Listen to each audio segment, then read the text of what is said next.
So a little about me. My name is Clint Leeser.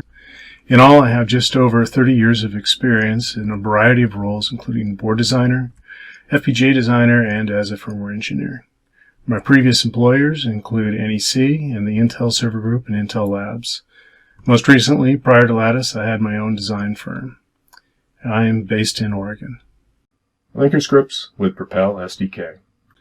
So the Propel SDK is built on the open source Eclipse CDT or C++ development tool. It makes use of or sits on top of the open source GNU compiler collection or GCC, which includes the preprocessor CPP, C and C++ compiler CC1 and CC1+, the assembler, linker LD, the debugger GDB, and other GNU binary utilities, including the Make build manager. In turn, the GNU debugger is configured in the Propel SDK to use OpenOCD to communicate with debug targets over USB and JTAG. The Eclipse CDT is highly extensible via a rich ecosystem of plugins, and Propel SDK inherits the ability to make use of them. The focus of today's presentation is the linker script, which guides the linking process, the last critical step in creating a binary image that can run on our RISC-V CPUs. So why study the linker file? After all, it's an auto-generated file.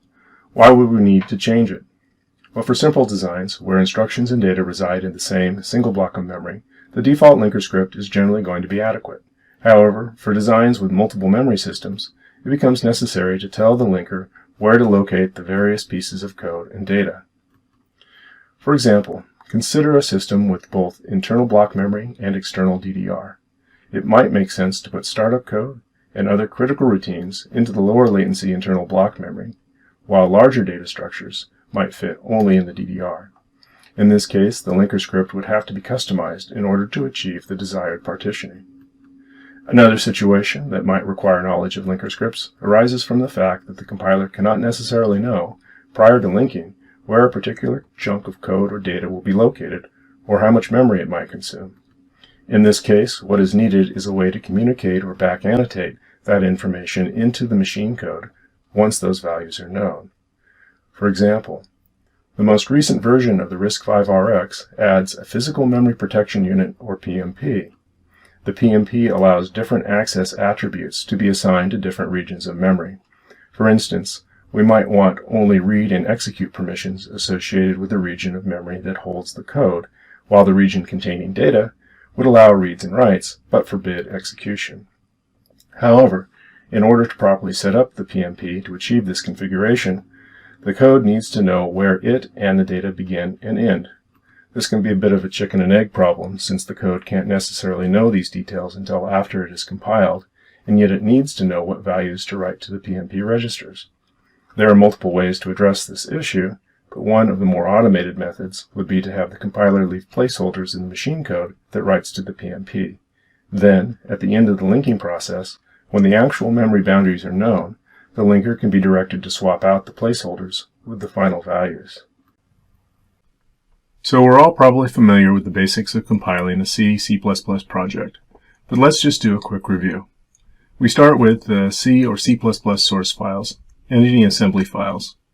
The preprocessor and the C and/or C++ compilers convert the high-level source into assembly, which can then optionally be emitted as assembly files. The assembler then converts the assembly into object files, which contain the machine code as well as descriptions of the memory resources that need to be reserved and/or pre-initialized for that code. The linker LD combines the object files with any precompiled libraries that the program might rely on. The linker then emits a standard executable and linking format file, or ELF, that is compatible with the GNU GDB debugger and contains the completed binary program. If configured to do so, the ELF can also contain debug information. The Propel SDK uses another tool, Object Copy, to generate the .mem file, which is the hex file used for initializing block memories. This entire process is managed using the GNU Make utility. Propel SDK automatically generates a set of makefiles to instruct Make how to compile and link a program for our RISC-V CPUs. To understand how the linker combines the object files, let's take a quick look at what's inside of those files. Let's start by considering a simple module in C. We have a constant, or read-only integer, y, and a global variable, x, that is assigned an initial value. We also have an uninitialized global variable, k. Next, let's declare a function. Within that function, we'll perform a few operations, a simple addition and assignment, and a fairly pedestrian print statement. The compiler and assembler generate an object file from this source code. GNU-C object files are divided into different parts known as sections. Each section is distinguished by the type of information that it contains. The text section contains the instructions, or machine code, of the function or functions declared in the source file.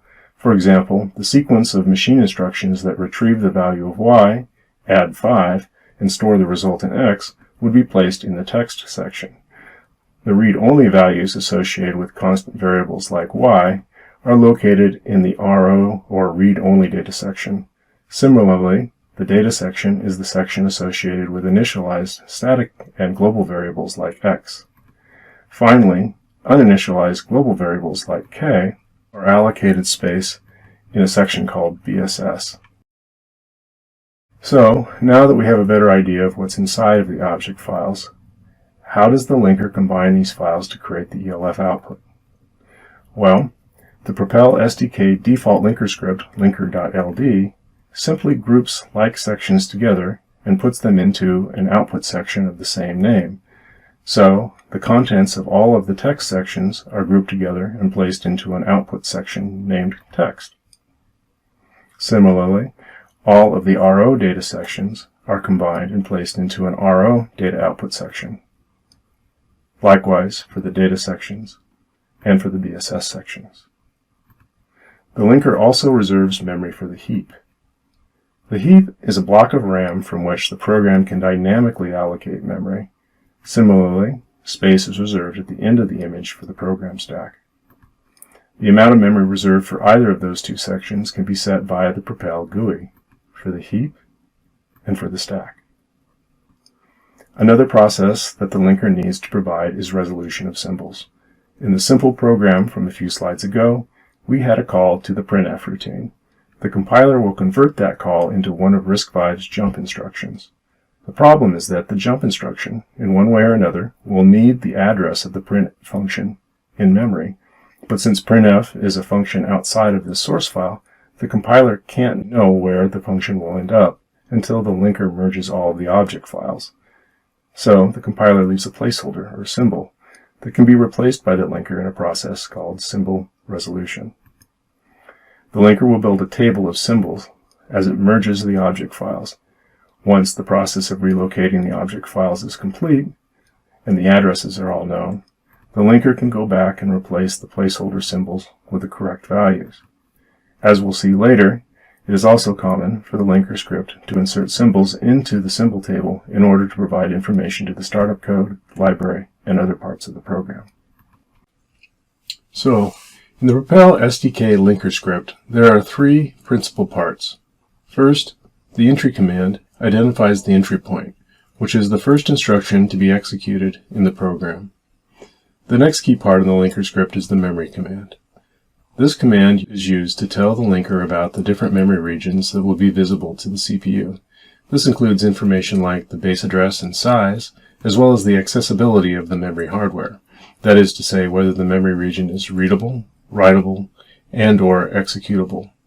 Finally, the sections command is the last part of the linker script. It is also the most important. The sections command specifies how the input sections in the object files are mapped or relocated to the output sections of the ELF file. Let's study the sections command in more detail. The basic concept behind the sections command isn't particularly complicated. However, there are a lot of little details within the Propel default linker script that tend to obscure the larger idea. So, before we examine the actual linker script, let's start with a simplified version. The arguments to the section command are contained within a set of curly braces. We define one or more output sections to be created within the new ELF file. Each output section has its own set of curly braces. Within these inner curly braces are what the GNU Linker manual calls contents.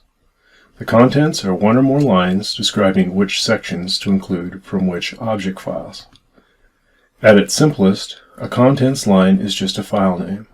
So, for example, if we called out main.o for output section 1, we would end up with all of the sections for main.o in the output section 1 of the ELF file.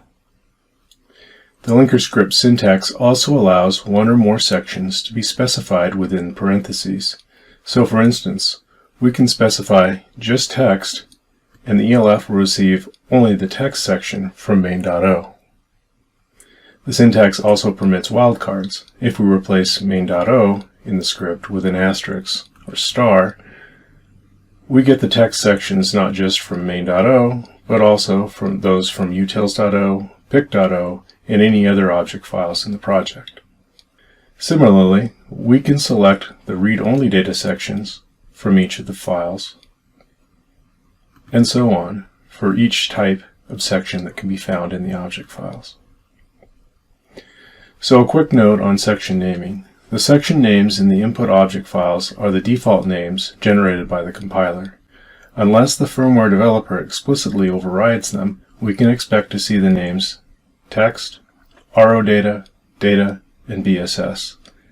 The output section names in the linker script, on the other hand, aren't required to match the input section naming.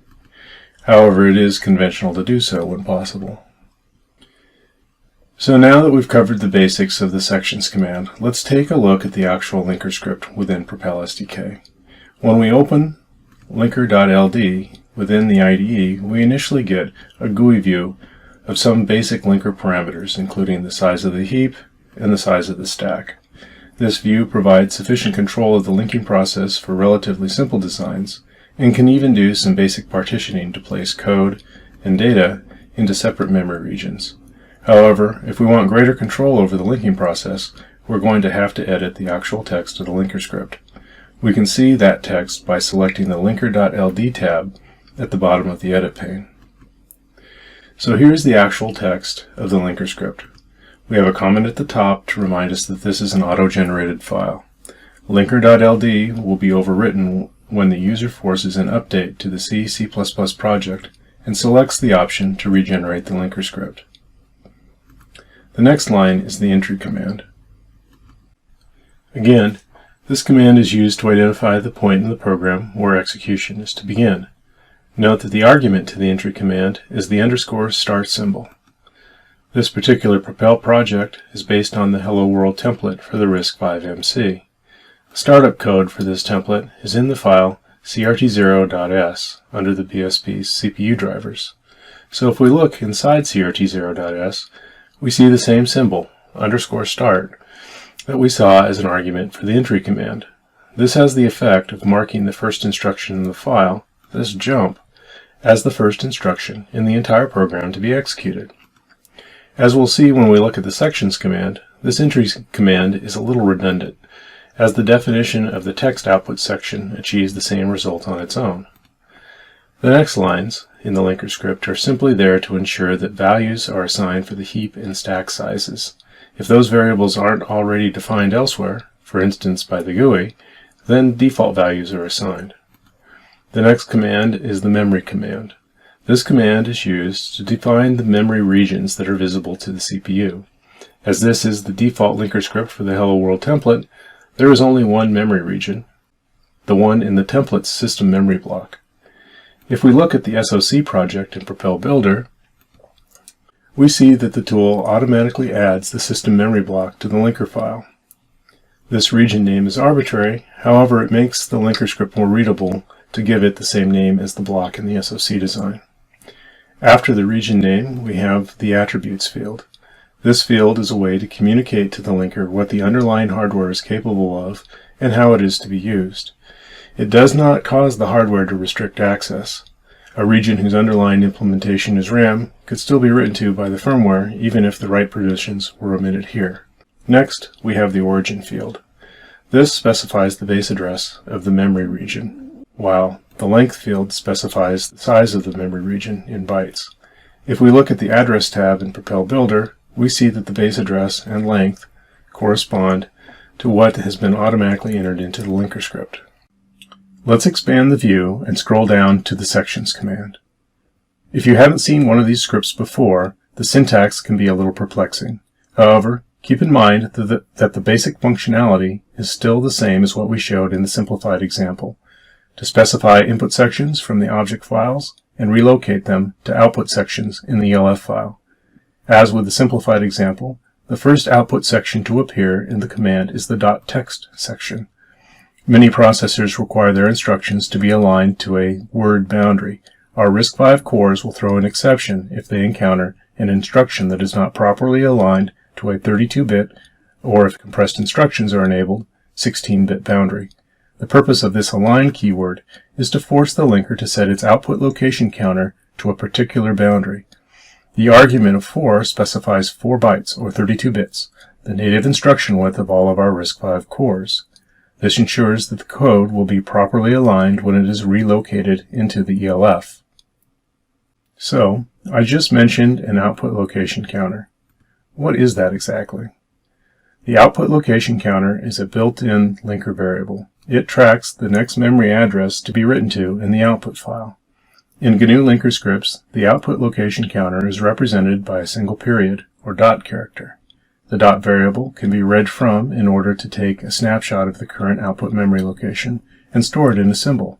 In fact, here are 2 examples where the output location counter is being saved at specific points in the linking process. _f text is assigned the start address of the output text section.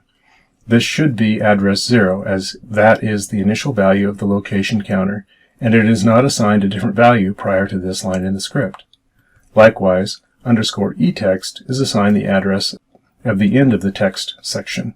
The dot variable can also be written to in order to advance the next output location to a required address. For example, this line will cause the location counter to advance to the next 32-bit boundary, if it isn't already at one.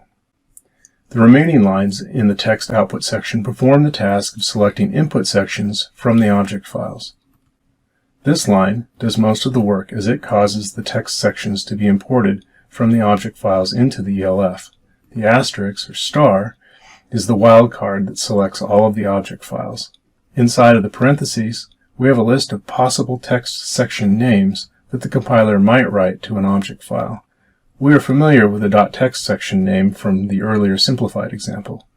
The .text.star pattern is a wildcard match for object files that have been compiled with a special GCC flag, -f function section. This option causes the compiler to place each function into its own section. The result is that we end up with a number of code section names that start with the .text and end with the function names. The asterisk at the end matches those function names. This is actually Propel SDK's default compiler setting, and so it is this pattern that will pull in the majority of the code from the object files. The GNU link once pattern is needed for C++ programs. There are constructs in C++, such as inline functions and virtual tables, where the same code can end up duplicated across multiple object files. The linker understands the special link once section and will avoid unnecessarily replicating the same code in the ELF output. There are 3 other lines that pull in sections from the object files into the text output section. The first of these lines brings in the startup code from crt0.s. If we revisit that assembly file, we see that it explicitly declares a section of the same name, crt0. This is the section that is selected by that line in the linker script. The design assumes that this jump to CRT init will be the very first instruction executed. Recall that all of our RISC-V cores begin execution at address 0. Consequently, the linking process must locate the CRT0 section such that this jump instruction is placed at address 0. Since the output location counter starts at 0, the CRT0 section needs to be the very first section imported by the script. Along those lines, the sort command guarantees any other sections whose names start with .crt are placed after CRT0. What is the purpose of the keep command? The linker can perform a kind of garbage collection during the linking process. If the option --GC sections is selected, the linker will remove any unused or dead code prior to writing the output ELF. This is good because it saves memory from being wasted, but there is a potential problem in that some required parts of the program are never explicitly called even though they are still needed. This will cause the linker to remove that code unless it is told not to. For example, many embedded processors, including our RISC-V support vectored interrupt mode. This mode requires a table of pointers to interrupt service routines, and it's not uncommon for that table to be defined with the startup code. Since the table is never explicitly called, the linker's garbage collection algorithm can incorrectly flag it as unused and remove it from the output image. Consequently, the linker script uses the keep command to prevent this removal. Keep is also used when selecting the .init and .fini sections. These sections are relevant to C++. They contain library functions that are responsible for executing global constructions on program startup and global destructors on program termination. These routines are called implicitly, and so they are also missed by the linker's call graph algorithm and would be mistakenly removed if the linker script did not explicitly keep them. The final line in the output text specification block adds this reference to sysmem0inst, which is the memory region that was declared earlier by the memory command and corresponds to the system memory block in the SoC design. This syntax allows the developer to control which region of memory a particular output section is placed. This reference is optional and, for simple designs like this one with only one memory, isn't necessary. As we'll see later in the hands-on, it becomes more useful when we want to explicitly assign particular output sections to particular memory regions. So that covers the text section. Let's review what's been added to the system memory block so far. First was the startup code in CRT0. Next was all of the text sections from the object files. This will be the bulk of the user application. Lastly, the init and FINI sections, if they exist, will be added to the image. If we scroll down a bit, we see the CTORs and DTORs output sections. I've avoided discussing these until now because they're only needed for C++ projects. These sections are tables that hold pointers to the global constructors and destructors. They are used during program startup and program termination. Although they aren't executable code, they are closely coupled to and should generally be located with the text section. Scrolling down some more, we see the RO data section, which is reserved to hold read-only data, such as string constants and constant variables. The contents of this section are similar to those of the text section. We are selecting all of the object files in the project. From within those files, we import the generic RO data sections. The linker script will also bring in the per variable RO data sections if the compiler is set to generate them. There is an alternate read-only section named rdata, so the script calls it out too. If we were using this script to link a C++ program, it's possible that read-only data could be duplicated in certain situations. So, just as in the case of the text section, we could potentially have link once input sections containing read-only data. Also, like the text section, this output section forces 32-bit alignment at both the beginning and the end. As with the text output section, our data gets placed in system memory. Next, we see the data section. The first few lines of the data section definition conform to what might be becoming a familiar pattern. We start with the name of the output section, data. Next, the linker script forces alignment on a 4-byte or 32-bit boundary. Wildcards select all of the object files in the project, and then the data sections, both general and per variable, are specified from within those files. If this is a C++ project, there might be link once data sections that should be loaded as well. The script then performs another alignment to the word boundary. We've seen similar constructs in the earlier section definitions, but what is going on with the rest of the .data output section definition? Ignoring the provide keyword for a moment, we see a symbol assignment. The global pointer symbol is being assigned the current output location, symbolized by the dot, added to a constant value of 800 hex. Okay, so what is the global pointer and why is the linker script assigning it this value? The answer to the first question is back in the crt0.s file. If we scroll down a bit, we see that same symbol, global pointer, being loaded into the GP register during C runtime initialization. Okay, so what's the GP register? Referring to the RISC-V ISA specification, we see that GP is the mnemonic for X3, one of the registers in the RISC-V's register file.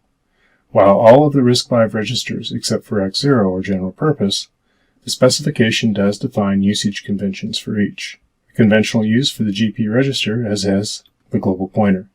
So we are seeing the linker script save a value and a symbol that the startup code stores in one of the CPU registers.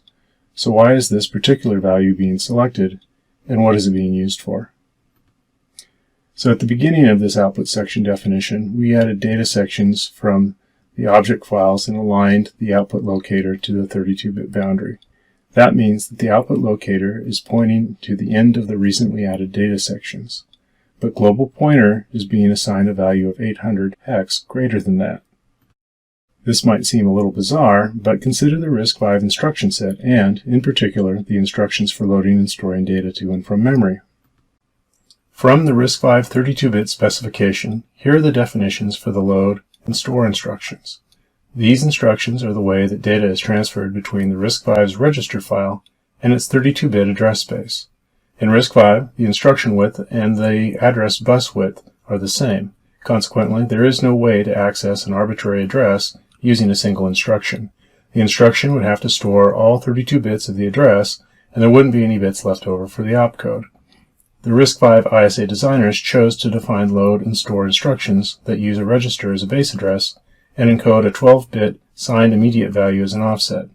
The location in memory to be accessed is then the contents of the register plus the value of the immediate.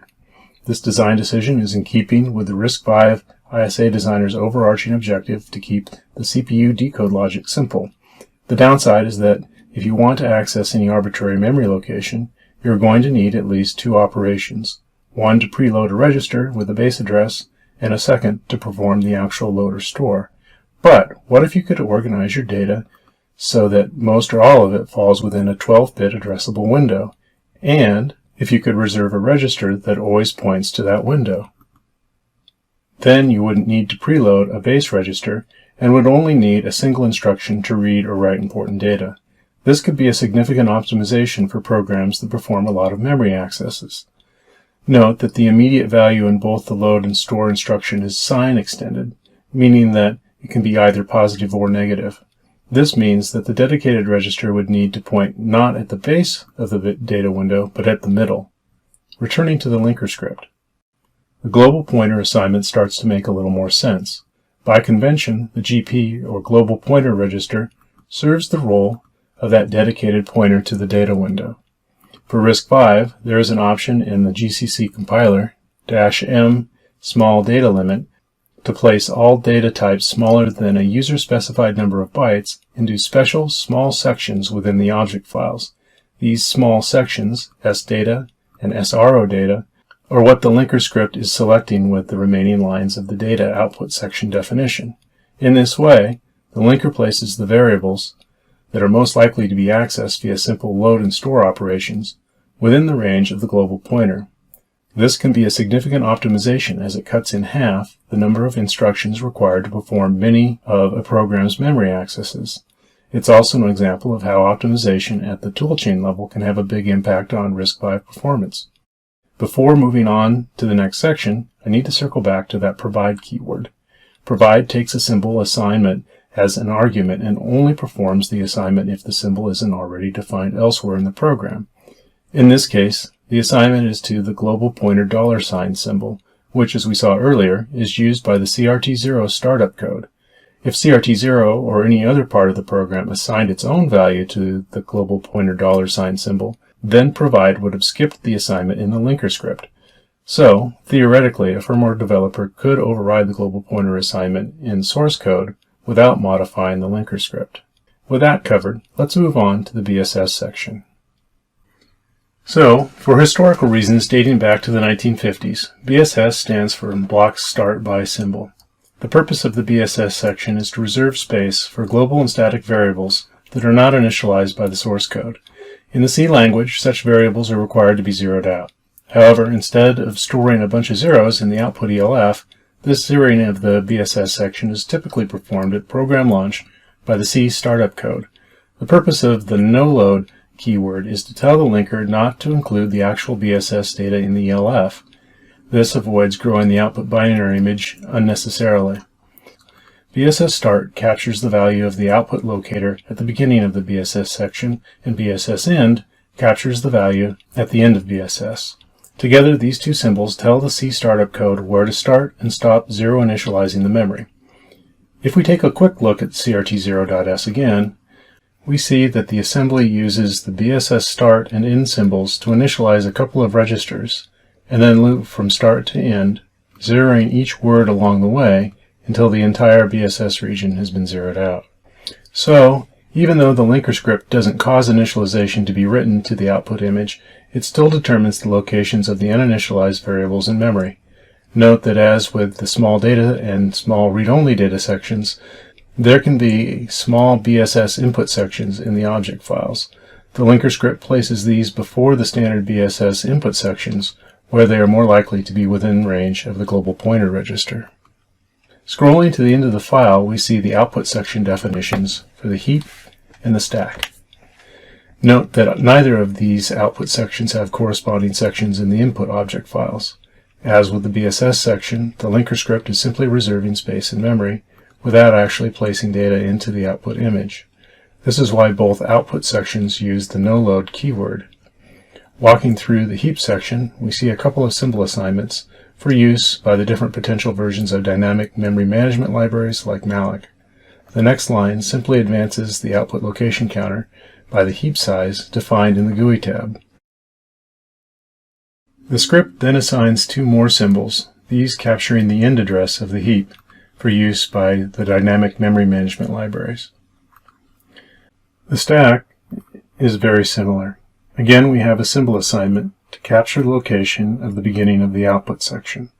In RISC-V, the convention is that the stack grows downward in memory, so the end of the stack is at the beginning of the stack section. The script then advances the output location counter by the stack size amount, defined in the GUI. Next, the script captures the start of the stack. The C runtime startup routine uses the stack start symbol to initialize the stack pointer register. Again, since the stack grows downward, the beginning of the stack is the uppermost address. The same memory address is also stored in a couple of symbols noting where the image ends for potential use by libraries or initialization code. Finally, the linker script explicitly places the stack in the system memory 0 region, the only region in this particular design. So now that we've run through the basics of Propel's default linker script, I'd like to demonstrate a few of the things that one can do by modifying it. For example, we might want to assign different parts of the program and data across different memory regions based upon the nature of the data in the regions. Maybe we have a design with a block memory as well as an external DDR. The CPU is likely to boot from the block memory, so let's put the startup code and the bootloader there. The block memory might also have better latency than the DDR, so maybe it also makes sense to put the stack there as well as critical code and critical data. The rest of the program sections can then be targeted for the DDR. This can be accomplished relatively easily in the linker script, but there is a problem. Recall that the compilation flow generates a single ELF file. This ELF contains the complete program, no matter how it is partitioned, and should be capable of executing on initialized hardware. However, for shippable product, we need to be able to create separate binary images to load into the respective memory regions. Not only do we need a .mem file for the internal block memory, we also need to create an image to load into DDR, in whatever format is required by the storage medium. Propel uses the GNU make utility to manage the build process, and the makefile uses the GNU object copy command to dump the ELF's contents into a memory file. In order to partition the sections of the ELF into different binary images, we need to modify the makefile. But this poses another problem. The makefile is auto-generated every time the project is built. So any changes we make directly to the makefile will be overwritten before they are executed. Fortunately, there is a solution that doesn't involve abandoning Propel's managed build capabilities. So let's take a look at the Propel SDK makefile from the 10,000-foot view. There are three general parts. Near the beginning, we have a set of include statements. The makefile script that Propel auto-generates is actually not one single file, but a hierarchy of makefiles.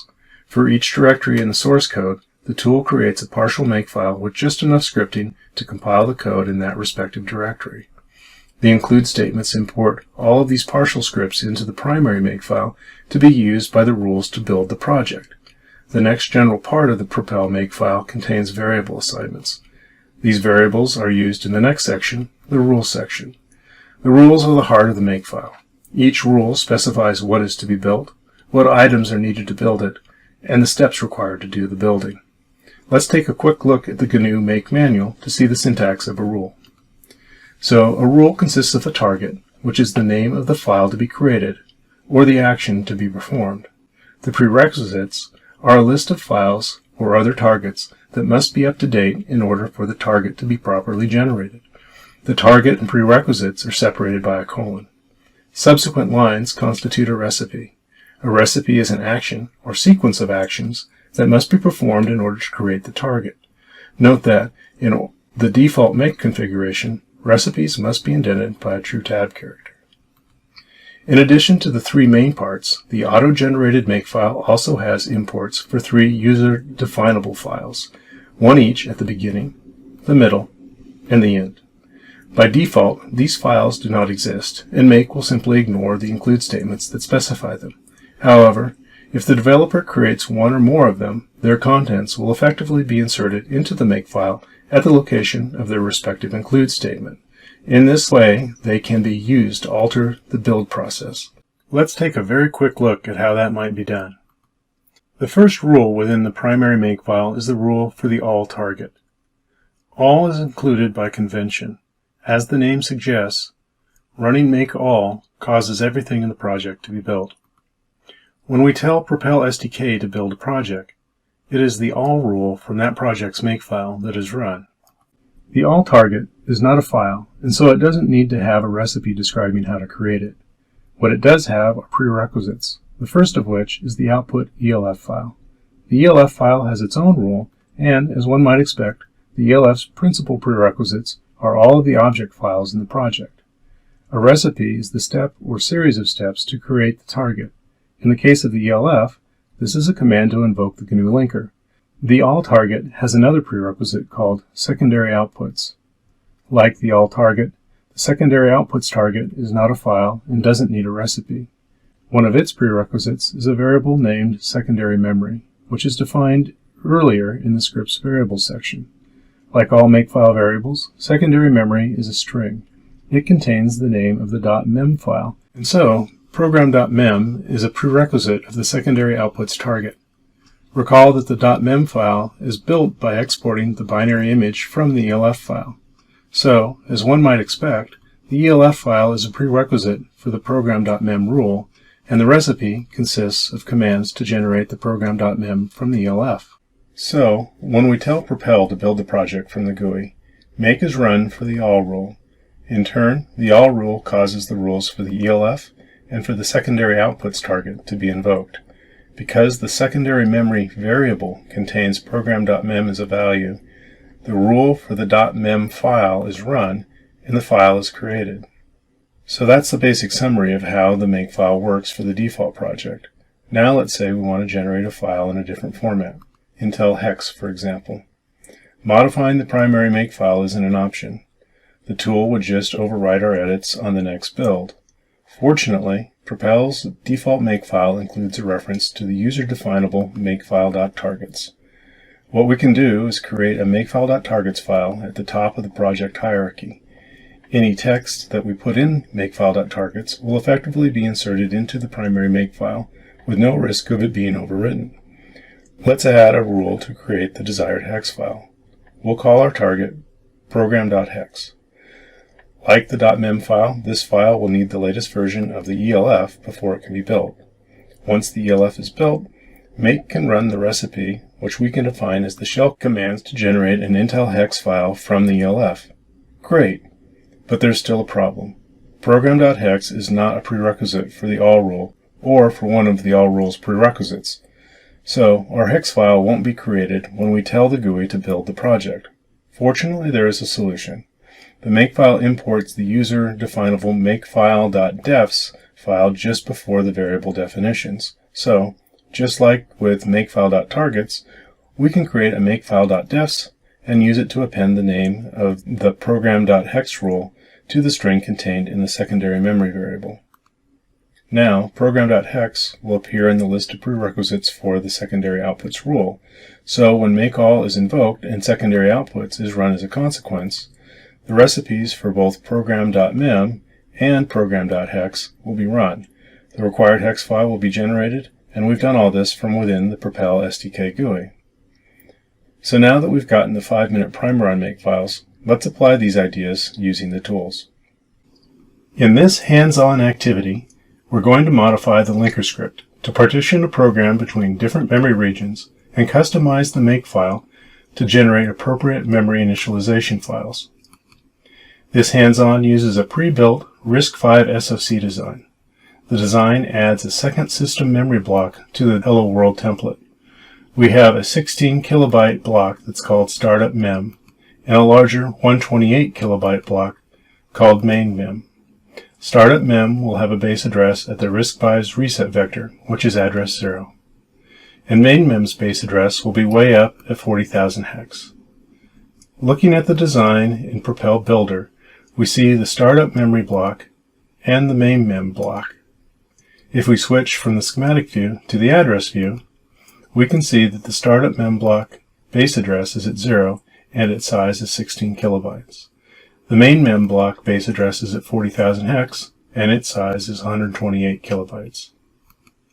So, instead of the single memory model that we have for the default Hello World template, we're going to partition the memory into 2 separate regions and place the startup code and the stack in one, and the rest of the application in the other. We'll then look at modifying the makefile extensions to cause the tools to generate 2 corresponding memory initialization files.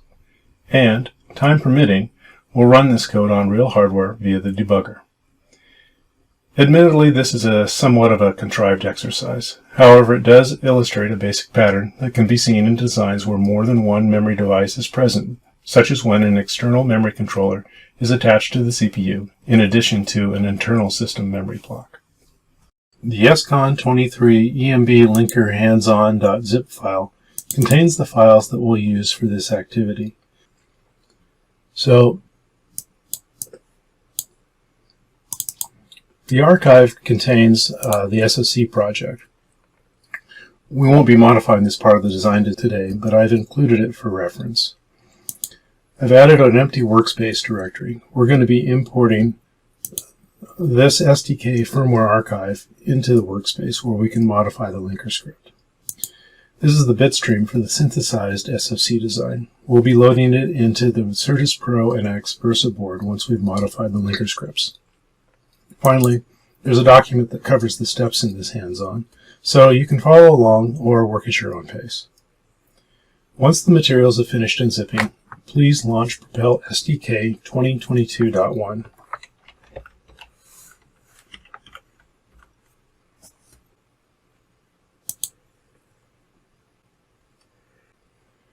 Browse to the SCON23 EMB linker hands-on directory that we just extracted and select the workspace directory inside.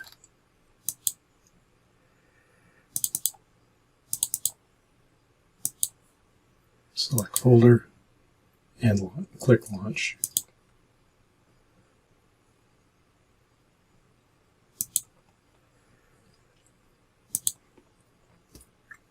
To import the SDK project archive, click the Import Projects link inside the Project Explorer pane. Expand the General category and select Existing Projects into Workspace. Click Next. Click the Select Archive File radio button and browse to the SCON23 EMB linker fw.zip file.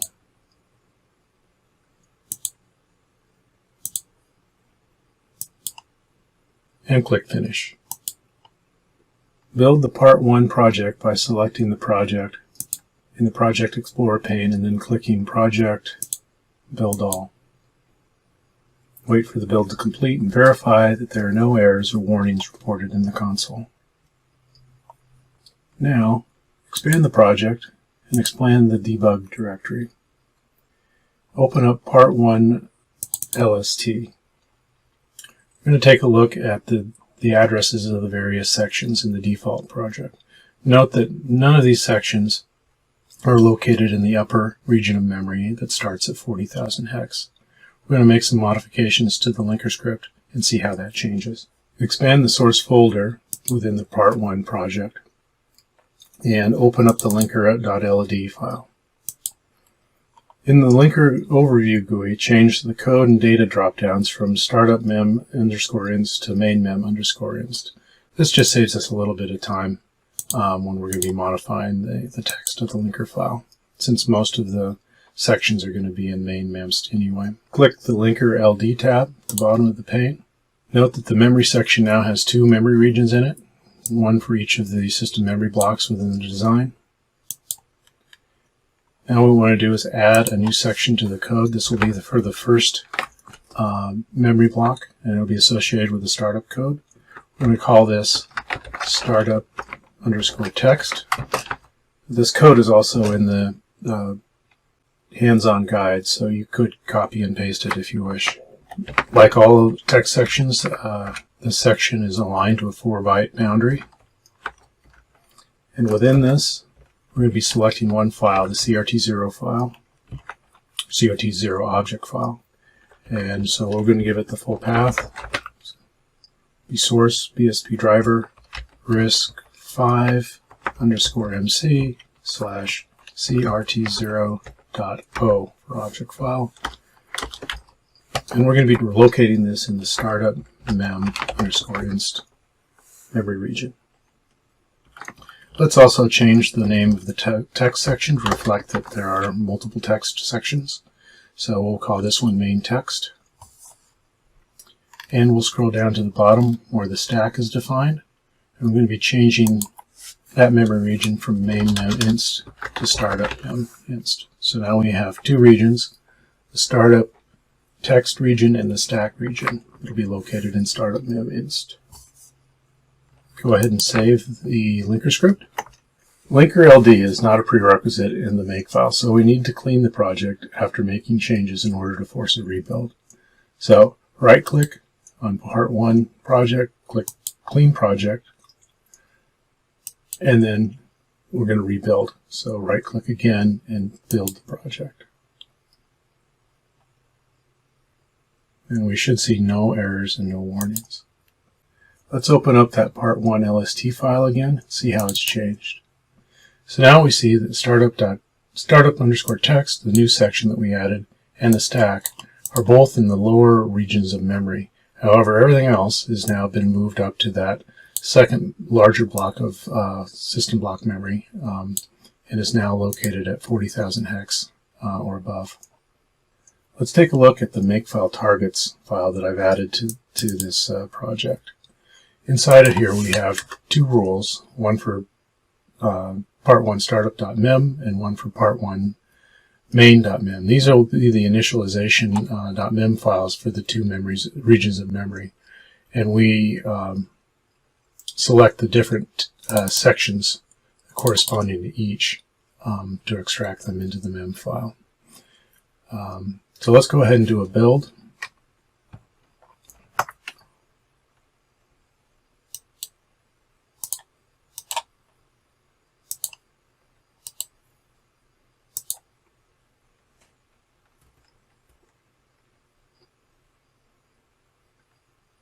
Now, if we look at the output of the debug directory, we see only the one mem file, one for Part 1 mem. Problem is that these new rules aren't prerequisites for the all rule or for one of the all rules prerequisites. So we need to add that.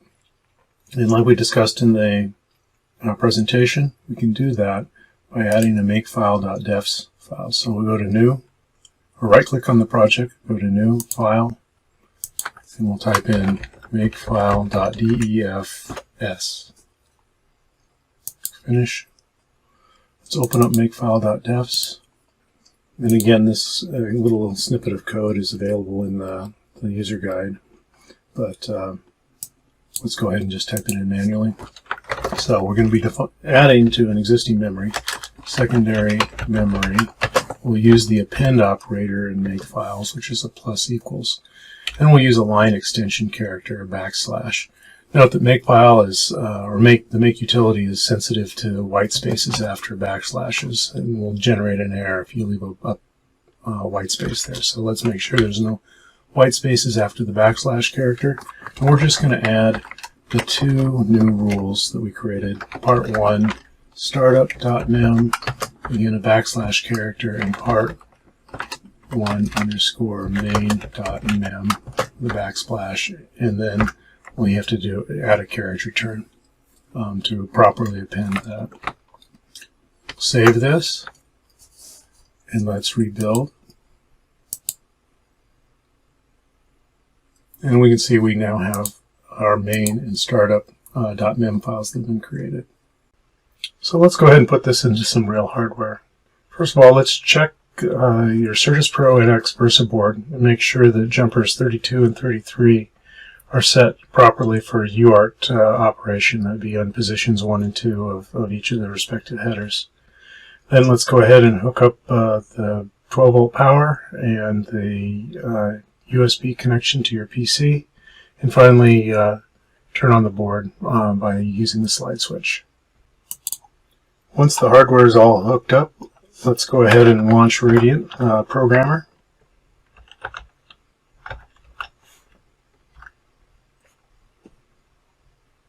And let's go ahead and create a new project. Just give it a project name. I'll use Linker Hands-On. And then let's browse to the desktop, or wherever you put your hands-on files. And we'll select the folder, click Detect Cable, click OK, and click OK. Now that the program is loaded, let's make sure that device is selected for LFC PNX 100, set for fast configuration, and we'll select the bit stream that is included with the hands-on package. Once that's done, click the program icon.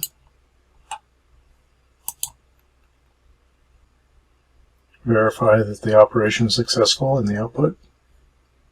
Now that we have a bit stream in the hardware, let's go back to Propel SDK. Let's select the Part 1 project, and then we go to Run, Debug Configurations. We'll go ahead and double-click on GDB OpenOCD Debugging to create a new profile. And then we'll select the CableCon tab, Detect Cable, then click Scan Device, and it's detected the LFC PNX, so let's go ahead and debug.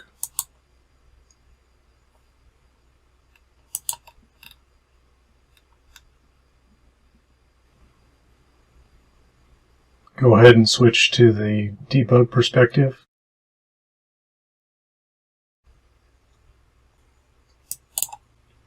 We want to be able to see some of the output of the program, so let's go ahead and get a terminal going. So click on the Terminal tab, click the new Open Terminal icon. We'll change terminal type from Get Bash to Serial Terminal. Select the second COM port from the FDDI chip. Click OK. Let's take a quick look at the main.c file that we're using here. I've modified it from the original template design. I've added some external variable definitions. These are how we pull in the symbols into the C source. So you might remember stack start, stack end, global pointer $, we're all in the linker script. So this is how we can access them, and I down below, I print them out in a little bit of a message. So let's go ahead and run the program by clicking on the resume button, the green arrow button at the top. And we should see some information printed out. So if we look at the stack, we have the top, bottom, stack size, and the current stack pointer. You can see that the stack is located in that lower region of memory, and the stack pointer is pointing within the bounds of the extents of the stack. Similarly, the global pointer symbol is pointing at this 41B74, and this is the actual global pointer in the CPU hardware, and we would hope has the same value as the symbol. So let's recap. We started today's presentation by considering the motivations for studying the linker script. We then had a quick look at the compilation flow using the GCC toolchain under Propel SDK and how it produces object files from the input C, C++, and assembly source files.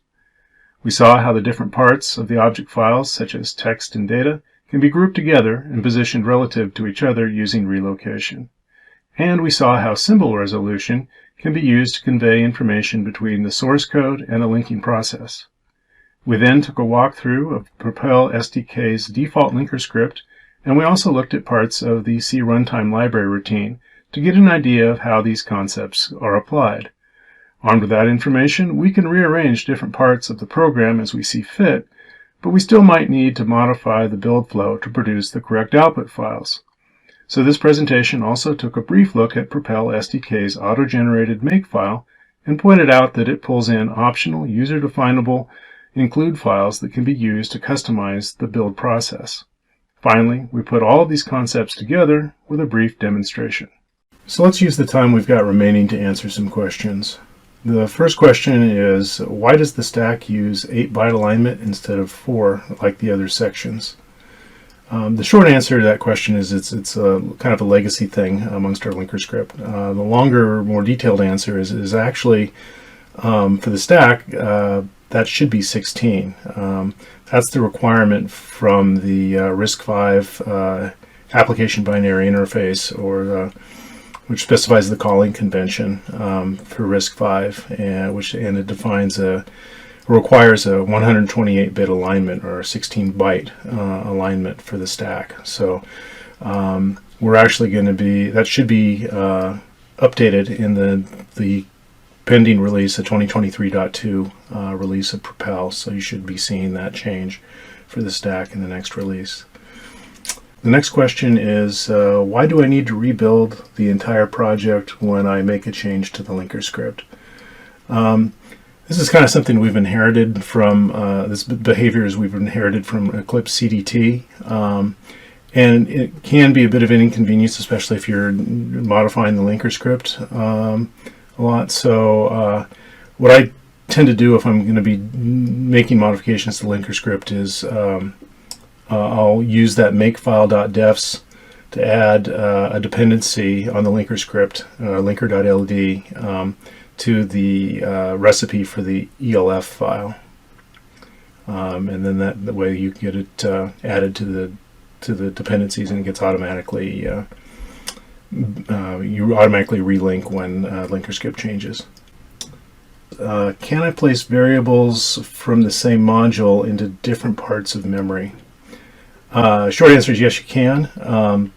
There's probably a couple different ways you can do it. One would be to call out the specific variable within the linker script, within the section that you want to target for that particular variable.